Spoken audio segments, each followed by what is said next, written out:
आप सभी को मेरा प्रणाम।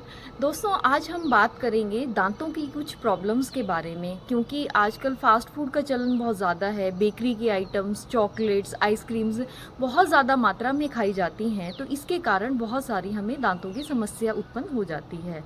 दांतों की समस्या में भी जैसे एक बड़ी कॉमन प्रॉब्लम रहती है कि व्यक्ति गर्म खाना खाता है तो उसे कोई प्रॉब्लम नहीं होती है, लेकिन जैसे ही कुछ भी ठंडा लेता है तो दांतों में बहुत तेज़ दर्द होने लगता है। और ऐसी एक समस्या होती है जिसमें कि दांतों में गरम ठंडा दोनों तरह का खाना लगता है, और कोई भी अगर खट्टी चीज़ भी लेता है तो उसे बहुत ज़्यादा वेदना उसके दांतों में महसूस होती है। तो आज हम बात करेंगे कि हम कौन सी दवाइयाँ इसमें, जो कि बहुत ही कॉमनली हमारे घरों में प्रेजेंट होती है, तो हम उनमें कौन सी दवाइयाँ यूज़ कर सकते हैं और कैसे इन बीमारियों से हम दूर रह सकते हैं। तो उसके लिए पहले तो हमें प्रिवेंशन के लिए हमें क्या करना चाहिए, जब भी हम कोई भी मीठी वस्तु खाते हैं तो हमें कुल्ला ज़रूर करना चाहिए, या फिर हमें दातुन का प्रयोग ज़रूर करना चाहिए। आजकल जितने भी ब्रशेज़ वगैरह, कोलगेट वगैरह जो भी हमें मार्केट में अवेलेबल रहते हैं, उससे जो बेहतर होती है हमारी जो दातुन है, जो कि नीम की, जामुन की, आम की, बहुत जो हमारे आसपास में, करंज की, आक की, जो हमारे आसपास में ही अवेलेबल है, हम उनको यूज़ कर सकते हैं। कीकर की दातुन है, बहुत ही बढ़िया रहती है, तो उनसे हमें दांतों की समस्याएं नहीं होती हैं।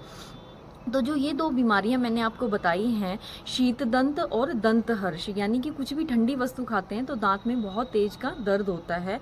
तो इसमें हम क्या कर सकते हैं, पहले आपको कोई भी कपड़ा वगैरह कोई उसको गर्म कर लेना चाहिए, उससे उस दांत को सिकाई करनी चाहिए। उसका दांत का जो मसूड़ा है उसकी आपको उससे सिकाई करनी चाहिए। दांत की सिकाई करके कुछ एक दवाइयाँ हैं, जैसे कि त्रिफला का चूर्ण है, घरों में हमें बहुत आम मिलता है।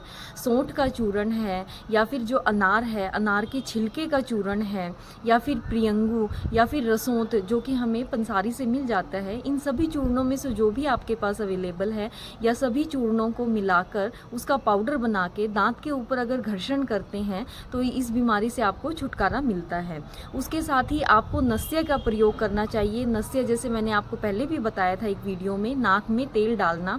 तो अणु तेल का अगर हम नाक में तेल डालते हैं, उसका नस्य लेते हैं, तो उससे भी जो दांतों की समस्याएं हैं इनसे छुटकारा मिलता है, इसमें हमें लाभ देखने को मिलता है।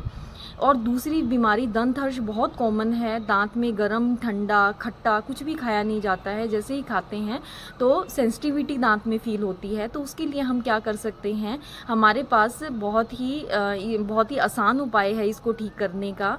तो इसमें हम क्या कर सकते हैं, मुलेठी का चूर्ण हमारे पास अवेलेबल होता है। तो मुलेठी का थोड़ा सा चूर्ण लेना है, उसमें हमें दूध थोड़ा सी मात्रा में पानी मिला के उसका हमें काढ़ा बना लेना है, और उसको अगर मुंह में धारण करते हैं, मुंह में भर के रखते हैं, या फिर उसका कुरले करते हैं तो बहुत अच्छा लाभ हमें इसका है। तो तिल को भी ऐसे ही कूट कर उसमें पानी मिलाकर और थोड़ा सा दूध डालकर जब हम उसको पकाते हैं तो उसको मुंह में भर के रखते हैं, कवल धारण करते हैं, तो उससे भी जो हमारे दंत हर्ष, यानी कि जो हमें सेंसिटिविटी दांत में ठंडा गर्म लगने की समस्या रहती है, वो ठीक हो जाती है। तो दोस्तों, बहुत ही आसान उपाय रहते हैं जिनके प्रयोग से हम अपनी दांतों की समस्याओं से निजात पा सकते हैं।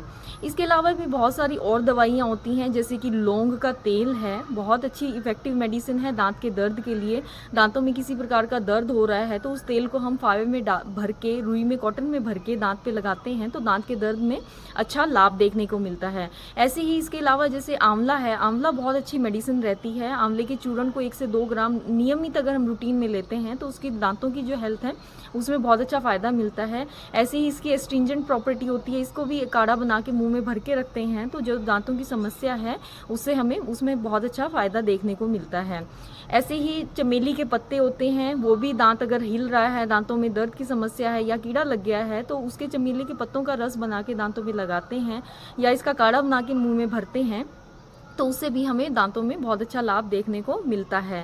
त्रिफला का चूर्ण, जैसे मैंने आपको बताया ही है, दांतों के लिए बहुत अच्छी मेडिसिन रहती है। प्लेग वगैरह बन जाता है तो वो उसको अगर आप दांतों पे रब करते हैं तो बहुत अच्छा लाभ मिलता है। तिलों का तेल है, दांतों में भर के रखते हैं, मुंह में भर के रखते हैं तो उसमें बहुत अच्छा हमें लाभ देखने को मिलता है। नीलगिरी का तेल है, ऐसे ही वो भी दांतों की हेल्थ के लिए बहुत अच्छा होता है, उसमें भी हमें बहुत अच्छा फ़ायदा देखने को मिलता है। हल्दी है, वो भी एंटी इन्फ्लेमेटरी प्रॉपर्टी होती है, उसमें में, वो भी दांतों की हेल्थ के लिए बहुत अच्छी रहती है। अनार का छिलका, जैसे मैंने आपको बताया, अनार का छिलके का चूर्ण बना के भी दांतों में मर्दन करते हैं, तो जो दांतों की ये समस्याएं हैं उसमें हमें बहुत अच्छा लाभ देखने को मिलता है। तो दोस्तों, बहुत ही कॉमन प्रॉब्लम हमें ये देखने को मिलती है और उतना ही सरल उपाय भी मैंने आपको अभी बताए हैं, बहुत ही सरल उपाय हैं, इनसे आपको लाभ ज़रूर लेना चाहिए। ऐसे ही फिटकड़ी है, अगर दांत हिलते हैं तो आप फिटकड़ी के पानी को भी मुंह में कवल धारण करते हैं तो उससे भी आपको लाभ देखने को मिलता है। बहुत ही ईजी आपको ये उपाय मैंने बताए हैं जो कि आप इजीली घर पे कर सकते हैं और इनसे आप लाभ ले सकते हैं। धन्यवाद।